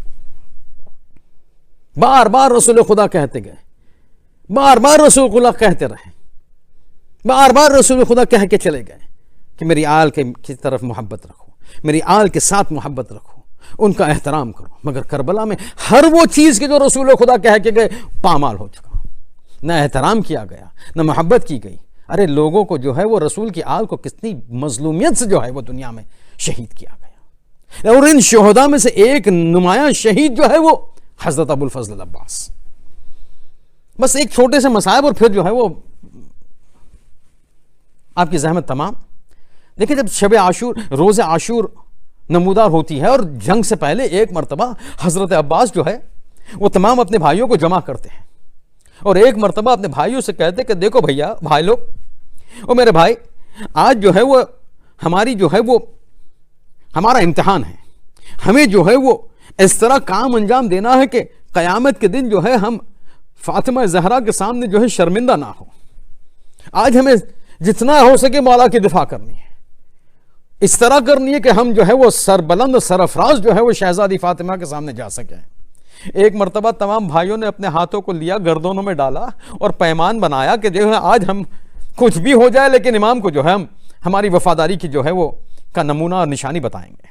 ایک مرتبہ جنگ شروع ہوئی، حضرت عباس نے دیکھا 3 بھائیوں کے لاشیں، یعنی 3 بھائیوں کی شہادت کے داغ دیکھا جسم میں دل میں لیے ہوئے ہیں. اس کے بعد اکبر کا لاشا دیکھا، اور محمد کے لاشیں دیکھے، قاسم کا پامال لاشا دیکھا. ایک مرتبہ یہ سب ہو چکا کہ ایک مرتبہ اب جو ہے وہ برداشت نہ ہوا، لیکن جو ہے وہ مولا کے سامنے جا کر کس طرح کے اصرار کرے کہ مولا مجھے جنگ کے لیے بھیجے. بس ایک مرتبہ مولا کے قریب آتے اور ایک جملہ کہتے ہیں، ایک جملہ اس طرح کہتے، خود ہی سے کہتے ہیں، مگر مقصد یہ تھا کہ مولا سن لے. کہتے یا اللہ ضاق صدری، اب جو ہے وہ میرا سینہ برداشت نہیں کر پا رہا. یہ سننا تھا کہ ایک مرتبہ حسین متوجہ ہوتے، آنکھوں سے آنسو جاری، سوال پوچھتے عباس تم جو ہے وہ میدان میں جانا چاہتے ہو؟ سر کو جھکایا، حسین سمجھ چکے، کہتے زبان حال اب سن لیجئے. ایک مرتبہ جو ہے وہ عباس کو لیا، عباس کے سر کو اپنے سینے سے چپکایا. ارے وہاں جو ہے وہ حسین کے خیمے میں زینب مشاہدہ کر رہی، زینب کی آنکھوں سے آنسو جاری. ایک مرتبہ حسین کہتے بھائی عباس تمہیں جانا ہے نا مقتل میں، صرف پانی لینے جا سکتے ہو، لیکن اگر جب جا رہے ہو تو ہم ساتھ میں چلیں گے۔ ایک مرتبہ دونوں بھائی جو ہے وہ خیمے سے نکلتے ہیں، ایک مرتبہ گھوڑے پر بیٹھتے ہیں حضرت عباس، ایک مرتبہ جو ہے وہ نہر فرات کی طرف روانہ ہوتے ہیں۔ اب سنیے بس 2-3 جملے انشاءاللہ اور پھر مجلس تمام۔ ایک مرتبہ جو ہے وہ بجلی کی طرح جو ہے وہ دشمن کے غیرے کو جو ہے نرگے کو چیرتے ہوئے مولا عباس جو ہے وہ فرات تک پہنچتے ہیں، پانی پر قبضہ کیا۔ آپ سب جانتے ہیں پانی کو چلو میں اٹھایا، پٹک دیا، قبضہ کر لیا، پانی نہ پیا، بس جو ہے وہاں سے ایک نعرہ کو بلند کیا، ایک جو ہے وہ پکارا، ایک آواز دی۔ ارے مولا کو بتانا چاہ رہے تھے مولا میں فرات پر قبضہ کر چکا، ایک جملہ کہتے ہیں انا ابن علی المرتضی، اے مولا میں بھی علی کا بیٹا ہوں، یعنی بتانا چاہ رہے تھے اے مولا آپ کا غلام فرات پر قبضہ کر چکا ہے، پانی نہ پیوں گا۔ ارے پانی تو مجھے سکینہ کے لیے لانا ہے نا۔ ایک مرتبہ مشکیزے کو بھرتے ہیں، مولا عباس گھوڑے کو خیمے کی طرف پلٹتے ہیں، کوئی کسی کی ہمت نہیں کہ عباس کے سامنے آ سکے، کسی کی ہمت نہیں کہ 1 to 1 عباس کے ساتھ جنگ کر سکے، سب تیر چھوڑ رہے ہیں۔ ارے دشمن کہتے ہیں اس طرح جو ہے عباس مشکیزے کو بچا رہے تھے جس طرح ایک پرندہ، یعنی یہ محاورتاً کہتے ہیں ارے جس طرح ایک پرندہ اپنے انڈوں کو جو ہے وہ بچا کر رکھتا ہے، اپنے بچوں کو وہ پر کے درمیان بچا کے رکھتا ہے، مشکیزہ کو اسی طرح روک کے رکھے تھے، بچا کے رکھے تھے۔ ارے ایسا نہ ہو کہ کوئی تیر لگ جائے مشکیزے میں اور سکینہ کی آس بہہ جائے۔ ایک مرتبہ ایک شخص کہتا ہے یہ ایسے نہیں ہونے والا۔ اب سنیے جب مولا وہاں پہنچے تھے نا عباس پانی کے پاس اور ایک جملہ کہا انا ابن علی المرتضی، وہاں سے ایک مرتبہ حسین ابن علی اپنی زبان میں جواب دیتے ہیں، دو بھائی کے درمیان ایک کوڈ سگنل کا کمیونیکیشن چل رہا، یہاں سے مولا عباس کہتے ہیں انا ابن علی المرتضی، وہاں سے حسین کہتے انا ابن محمد المصطفیٰ، ارے تو علی کا بیٹا ہے عباس، میں محمد مصطفیٰ کا بیٹا ہوں، ہمت رکھ۔ ایک مرتبہ عباس چلے، شقی نے کہا ارے مشکیزے کو چھدنا بہت مشکل ہے، حسین عباس جو ہے وہ اپنے مشکیزے کو اپنے گھیرے میں لیے ہوئے ہے، نزدیک آتا ہے، ارے ایک وار کرتا ہے، عباس کا ایک ہاتھ قلم ہوا، عباس کا ایک بازو قلم ہوا، ارے ہاتھ کو زمین پر گرنا تھا، مگر پھر بھی علی کے بیٹے نے ایک آواز دی، کوڈ لینگویج میں بات ہو رہی، انا ابن علی المرتضی، اے آقا حسین، ہاتھ کٹ گیا لیکن ابھی عباس زندہ ہے۔ اے مولا فکر نہ کرے، اے سکینہ کا پانی لا رہا ہوں، اب بھی عباس دنیا سے گیا نہیں، انا ابن علی المرتضی۔ یہ سننا تھا کہ ایک مرتبہ اب حسین پریشان، پہلی مرتبہ جب فرات پر قبضہ کیا اور کہا انا ابن علی المرتضی، اس وقت حسین نے جواب دیا انا ابن محمد المصطفیٰ، لیکن اب جب شان قلم ہوئے، ہاتھ کٹا اور امام نے اور مولا نے امام حسین کو بتانا چاہا اب بھی زندہ ہوں، انا ابن علی المرتضی، علی مرتضی کا بیٹا اب بھی زندہ ہے۔ اب ہمارے مولا حسین پریشان، اب مجھے کچھ ایسی طاقت دینی ہے میرے عباس کو تاکہ وہ اپنی ہمت کو برقرار رکھے۔ ارے ایک مرتبہ مظلوم امام پکارتا ہے انا ابن فاطمۃ الزہرا، اے عباس ہاتھ قلم ہوئے، درد ہے لیکن ہمت رکھ، اما فاطمہ کے شکست پہلو کو یاد کر، انا ابن فاطمہ जहरा। अरे कहना चाहते थे इमाम हुसैन, अब्बास हिम्मत न हार, तू भी फातिमा का बेटा है, मगर क्या करे, एक हाथ कलम हो चुका, मशकीज़े को बचाना है, एक दूसरा वार होता है, दोनों हाथ कलम हो चुके, एक शकी आता है, ए अब्बास अब कैसे दिफा करोगे, दोनों हाथ तो नहीं, एक गुर्ज गिरा अब्बास के सर पे जो लगा, अब जो अब्बास घोड़े से गिरे, अब न कहा अनबन अली मुर्तजा, बस एक मर्तबा आवाज दी, सैयदी अलैकुम सलाम, ए आका हुसैन आपके गुलाम का आखिरी सलाम। अरे अब्बास शर्मंदा है, सकीना के लिए पानी न ला सका। अलैकुम सलाम या सैयदी, वसयअलमुल्लज़ीना ज़लमू अय्य मुनक़लिबिन यनक़लिबून, अला लअनतुल्लाहि अलल क़ौमिज़ ज़ालिमीन।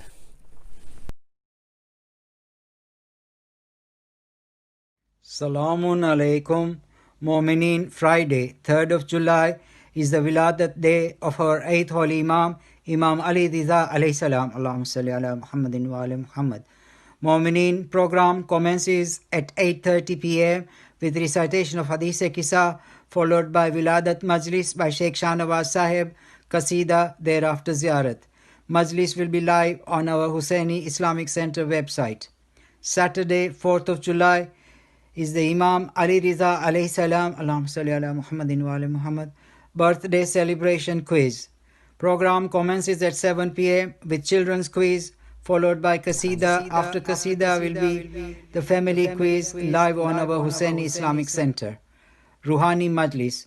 Momineen Ajni Majlis Maroom Muhammad Ali Jaisa family tarafthi Maroom Alhaj Raza Hussain Bhai Muhammad Ali Jaisa, Maroom Yusuf Bhai Raza, Maroom Askar Bhai Dirani, Maroom Nur Ali Bhai Muhammad Ali Jaisa, Maroom Yusuf Ali Bhai Muhammad Ali Jaisa, Maroom Hussain Ali Muhammad Ali Jaisa, Maruma Gulwanu Bhai Binti Muhammad Ali Jaisa, Maruma Sugra Bhai Binti Muhammad Ali Jaisa तथा कुल मरूमीना इसाले साबर तहती तेमज आजनी मजलिस अमीना बाई हाजी मोहम्मद Abdullah and family तरफ थी मरहूम अलहाज रज़ा हुसैन बाई मोहम्मद अली जैसा अब्दुल्ला फैमिली ना मरूमीन करमशी फैमिली ना मरूमीन मरहूम मोहम्मद अली जैसा फैमिली ना मरूमीन तथा कुल मरूमीना इसाले साबर ते રાખવામાં આવેલ હતી તેમજ આજની મજલિસ મરહૂમ મોહમ્મદ હુસૈનભાઈ અલીભાઈ દનજી ફેમિલી તરફથી મરહૂમ અલહાજ જાફર અલીભાઈ મોહમ્મદ હુસૈન અલીભાઈ દનજી તથા કુલ મરહૂમીના ઇસાલે સહાબરથી રાખવામાં આવેલ હતી તેમજ આજની મજલિસ બંદે ખુદા તરફથી મરહૂમા સુગરાબાઈ ફાઝલ તથા કુલ મરહૂમીના ઇસાલે સહાબરથી હતી તેમજ આજની મજલિસ મરહૂમ મોહમ્મદ અલીભાઈ હાજી ઇસ્માઇલ અને મરહૂમ સુલતાનભાઈ ઇબ્રાહિમ ઉક્કાના વારિસો તરફથી મરહૂમા સુગરાબાઈ રજબ અલી તારભાઈ મરહૂમ રઝા હુસૈન મોહમ્મદ અલી જેસા મરહૂમ બશીરભાઈ શેર અલી લાડક તથા કુલ મરહૂમીના ઇસાલે સવારથી રાખવામાં આવેલ હતી તેમજ આજની મજલિસ મરિયમભાઈ હાશમ એન્ડ ફેમિલી તરફથી તેમના મરહૂમભાઈ મરહૂમ અકબરભાઈ અબ્દુલ્લા જુમા ધરમસિંહ બુરુંડીવાળાના ઇસાલે સવાબ અર્થે મરહૂમની 40માની મજલિસ રાખવામાં આવેલ હતી તેમજ આજની મજલિસ અકબરભાઈ લાડક તરફથી મરહૂમ બશીરભાઈ શેર અલી ફાઝલ લાડક દારેસ્લામવાળાના રૂના સવાબરથી રાખવામાં આવેલ હતી તેમજ આજની મજલિસ મરહૂમ લાલજીભાઈ રવજી એન્ડ ફેમિલી તરફથી મરહૂમા હાજીયાની ઇસ્મતભાઈ રમઝાન લાલજી તથા કુલ મરહૂમીના ઇસાલે સવાબરથી રાખવામાં આવેલ હતી સર્વેને દરખાસ્ત કરવામાં આવે છે કુલ મરહૂમીના ઇસાલે સવાબ અર્થે એક સૂરે ફાતિહા અલ ફાતિહા બિસ્મિલ્લાહિર रहमानिर रहीम अल्हम्दुलिल्लाहि रब्बिल आलमीन अर्रहमानिर रहीम।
بسم الله الرحمن الرحيم سبحان الله والحمد لله ولا إله إلا الله والله أكبر الله أكبر الله أكبر الله أكبر الله أكبر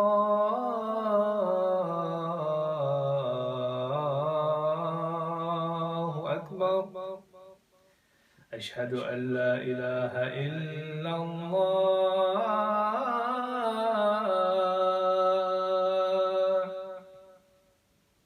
أشهد أن لا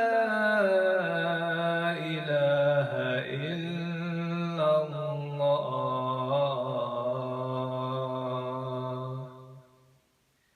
أشهد أن محمدا رسول الله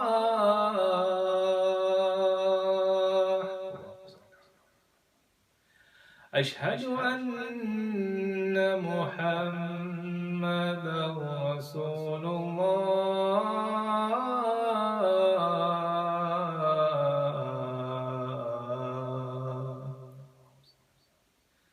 أشهد أن عليا ولي الله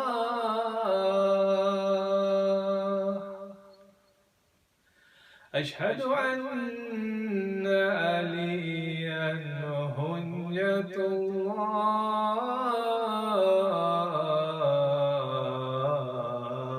الله حي على الصلاة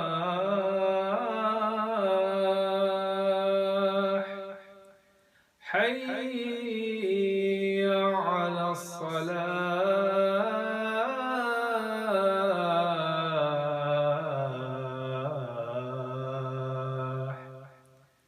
حي على الفلاح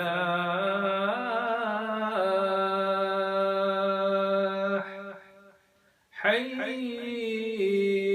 على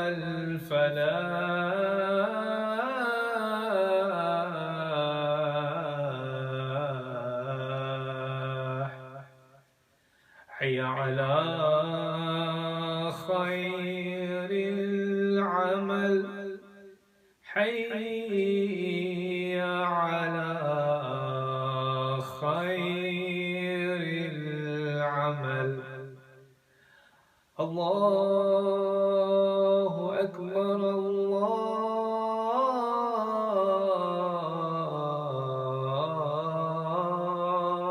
الله أكبر لا إله إلا الله لا إله إلا الله وصل اللهم على سيدنا محمد وآل محمد صلوات اللهم صل على محمد وآل محمد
اللهم صل على محمد وآل محمد. اللهم صل على محمد وآل محمد. اللهم صل على محمد لمحمد.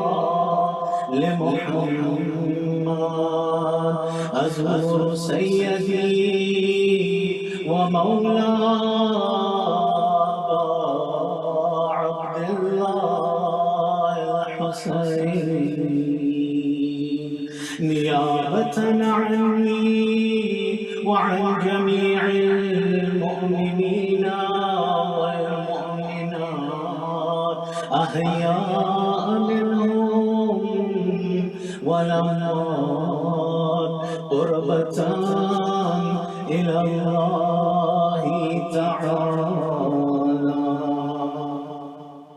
بسم الله الرحمن الرحيم. السلام عليك يا عبد الله. السلام عليك يا ابن رسول الله. السلام عليك يا أمير المؤمنين وابن سيد الوسيم. السلام عليك يا ابن فاطمة سيدتي نساء العالمين. السلام عليك يا وابن ثاره والوكر الموقور. السلام عليك وعلى الأرواح التي حلت بفنائي.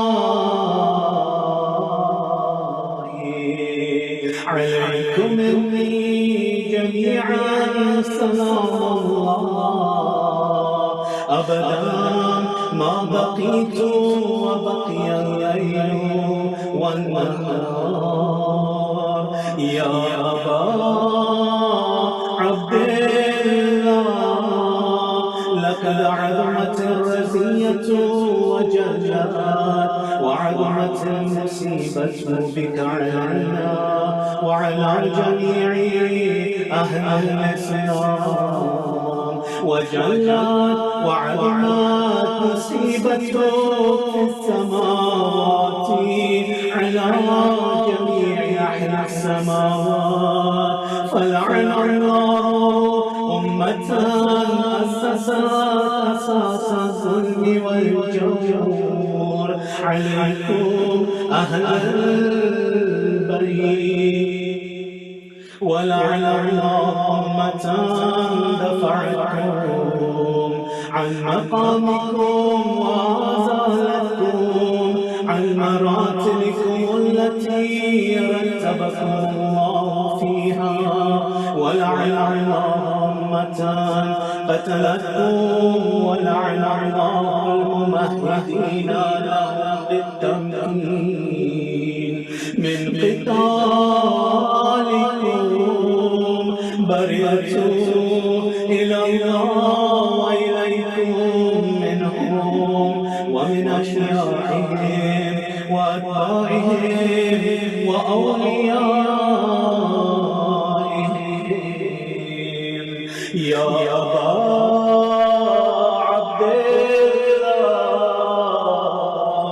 إني سلم لمن سالمكم وحرب لمن حاربكم إلى يوم القيامة.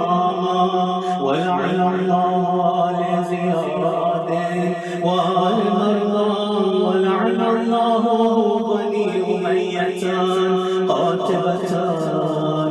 ولعن الله ابن مرجانا. ولعن الله عمر بن سعد. ولعن الله شمرا. ولعن الله أسرجت والجمات والتنببات لقتالك بأبي أنت وأمي لك العظمى صديقك فاسأل الله الذي أكرم مقامك وأكرمني بك أن يرزقني طلب ثارك مع إمام منصور من أهل البيت محمد صلى الله عليه وآله. اللهم اجعلني عندك وجيها بالحسين عليه السلام في الدنيا والآخرة يا أبا عبد الله.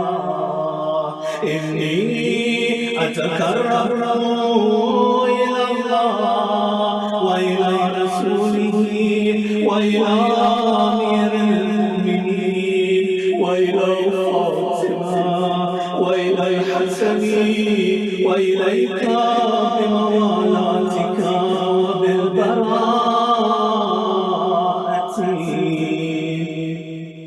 ممن قاتلك ونسب لك الحرب وبالبراءة ممن أسس الظلم والجور عليكم وأباءوا إلى الله وإلى رسوله ممن أسس الظالم وبنى عليه بنيانا وجرى في ظلمه وجوره عليكم وعلى أشياعكم برئت إلى الله وإليكم منهم وتكرموا إلى الله ثم إليكم بموالاتكم وموالاة وليكم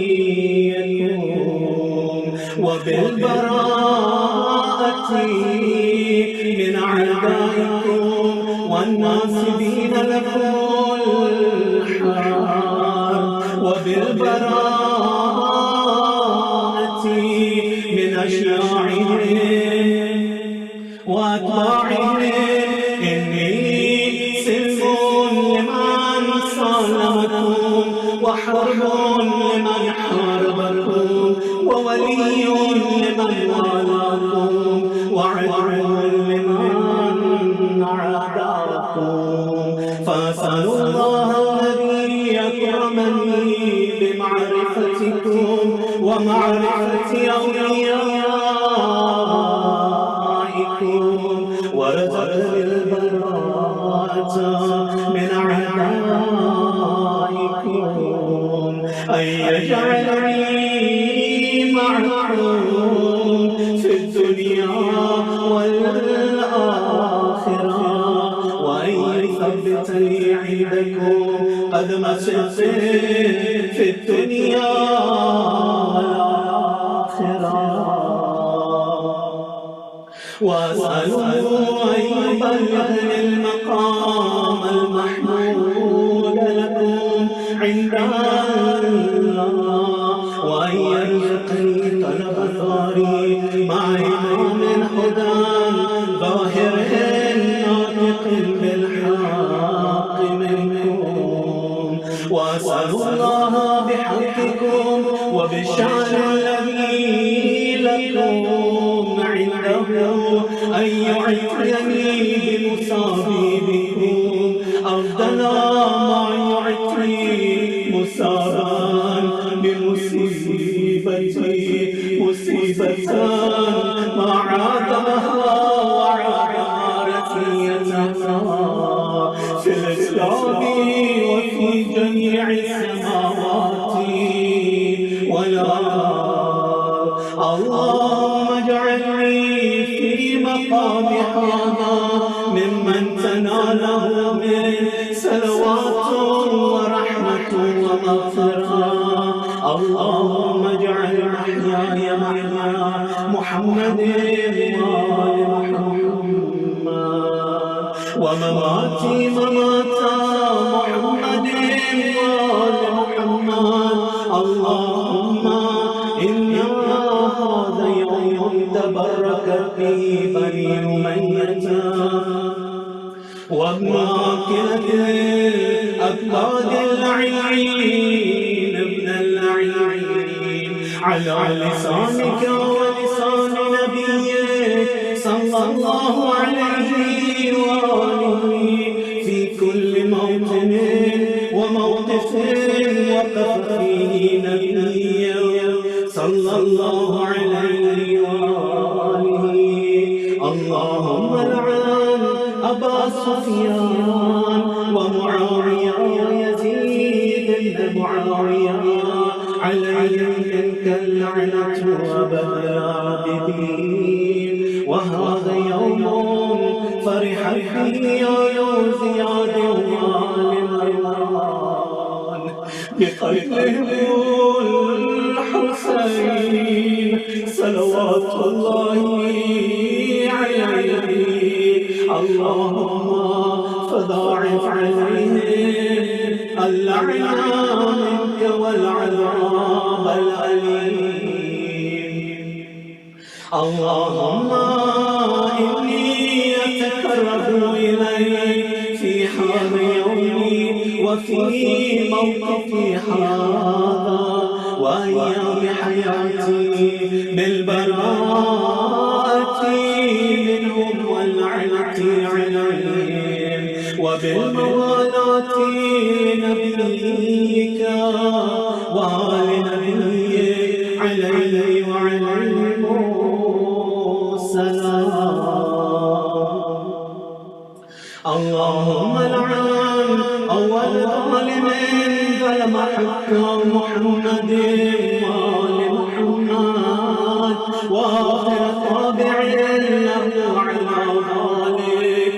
اللهم لعن العصابة التي جاهدت الحسين وشايعت وبايعت وتابعت على قتله. اللهم لعنهم جميعا. السلام عليك يا أبا عبد الله وعلى الأرواح التي حللنا بفنائي. عليك مني سلام الله أبدا ما بقيت وبقي الليل والنهار ولا جعله الله آخر اللحد مني لزيارتكم.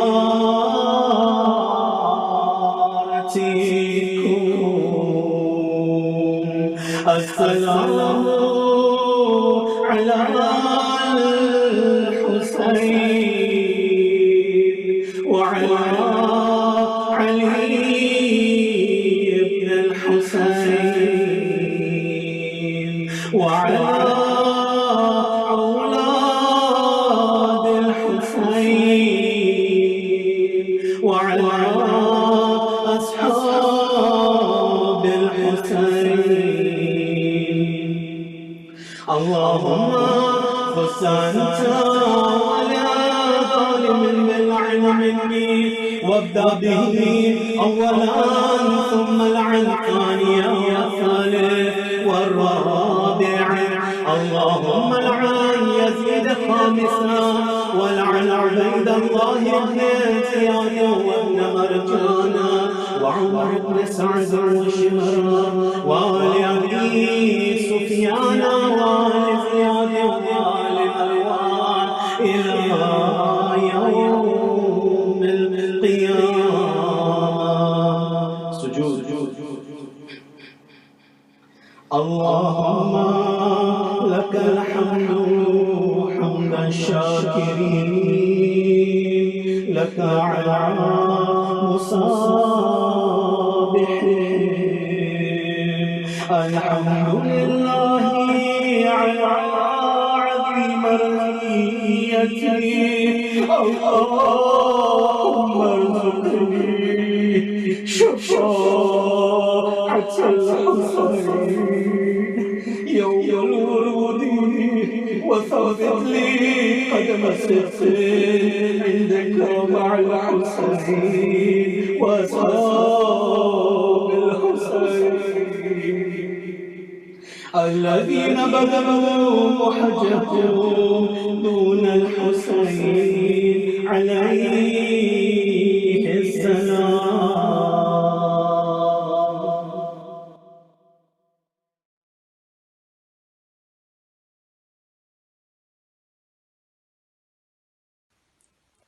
السلام عليك يا أبا عبد الله. السلام عليك يا ابن رسول الله. السلام عليكم ورحمة الله وبركاته. السلام عليك يا وارث آدم صفوة الله. السلام عليك يا وارث نوح نبي الله. السلام عليك يا وارث إبراهيم خليل الله. السلام عليك يا وارث موسى كليم الله. السلام عليك يا وارث عيسى روح الله. السلام عليك يا وارث محمد حبيب الله. السلام عليك يا وارث أمير المؤمنين ولي الله. السلام عليك يا ابن محمد المصطفى. السلام عليك يا ابن علي المرتضى. السلام عليك يا ابن فاطمة الزهراء. السلام عليك يا ابن خديجة الكبرى. السلام عليك يا سار الله ومصاره والملك الموتور. أشهد أنك قد أقمت الصلاة وآتيت الزكاة وأمرت بالمعروف ونهيت عن المنكر وأطعت الله ورسوله حتى أتاك اليقين. فلعن الله أمة قتلتك ولعن الله أمة ظلمتك ولعن الله أمة سمت بذلك فرزيت به. يا مولاي يا أبا عبد الله أشهد أنك كنت نورا في الأصلاب الشامخة والأرحام المطهرة. لم تدرسك الجاهلية بأنجاسها ولم تلبسك من مدهمات ثيابها. وأشهد أنك من دعائم الدين وأركان المؤمنين. وأشهد أنك الإمام البر التقي الرزي الزكي الهادي المهدي. وأشهد أن نعمة من ولدك كلمة التقوى وأعلام الهدى والعروة الوثقى والهجة على أهل الدنيا. وأشهد الله وملائكته إياه ورسوله أني بكم مؤمن وبيا بكم موقن بشرع ديني وخواتيم عملي وقلبي لقلبكم سل وأمر لأمركم متبع. صلوات الله عليكم وعلى أرواحكم وعلى أجسادكم وعلى أجسامكم وعلى شاهدكم وعلى غائبكم وعلى ظاهركم وعلى باطنكم. حضرت علی اکبر علیہ السلام. السلام عليك يا ابن رسول الله. السلام عليك يا ابن نبي الله. السلام عليك يا ابن أمير المؤمنين. السلام عليك يا ابن السيد الشهيد. السلام عليك يا شهيد وابن الشهيد.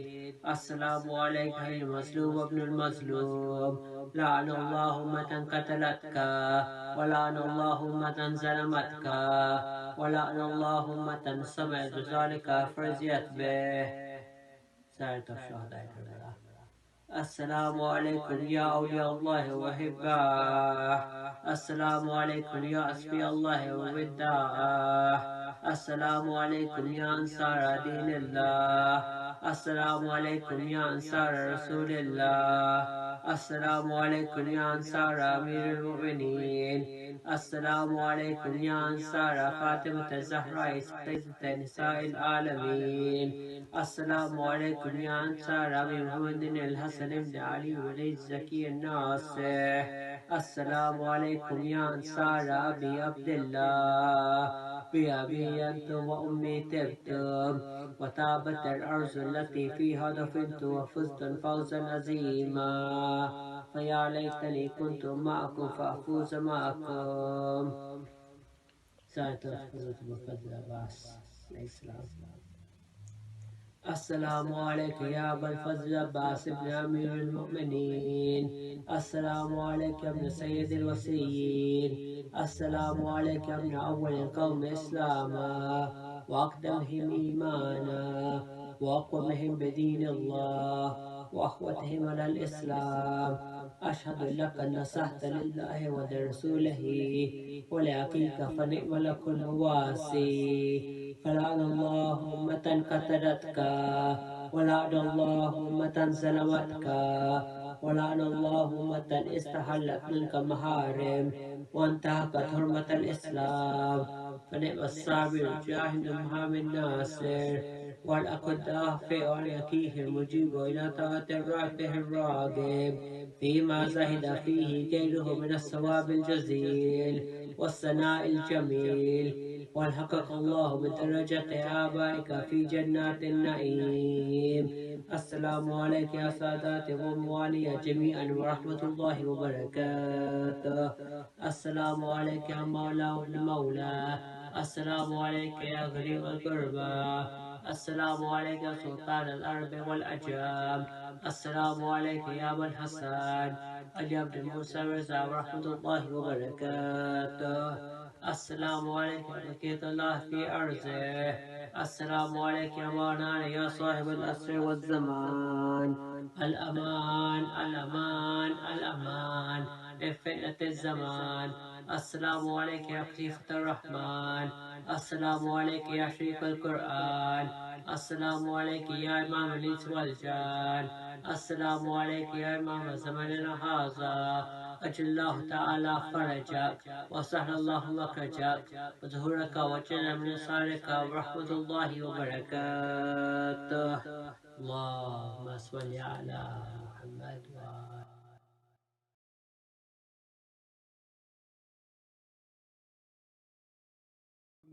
وآل محمد. اللهم كل وليك الحجة ابن الحسن صلواتك عليه وعلى آبائه في هذه الساعة وفي كل ساعة وليا وحافظا وقائدا وناصرا ودليلا وعينا حتى تسكنه أرزك توا وتمتعه فيها طويلا. اللهم صل على محمد وآل محمد. أما يجيب المضطر إذا دعاه ويكشف السوء. أما يجيب المضطر إذا دعاه ويكشف السوء. أما يجيب المضطر إذا دعاه ويكشف السوء. أما يجيب المضطر إذا دعاه ويكشف السوء. أما يجيب المضطر إذا دعاه ويكشف السوء. اللهم اشف مرضانا. اللهم ارحم موتانا. اللهم احفظ علماءنا. اللهم سد فقرنا بغناك.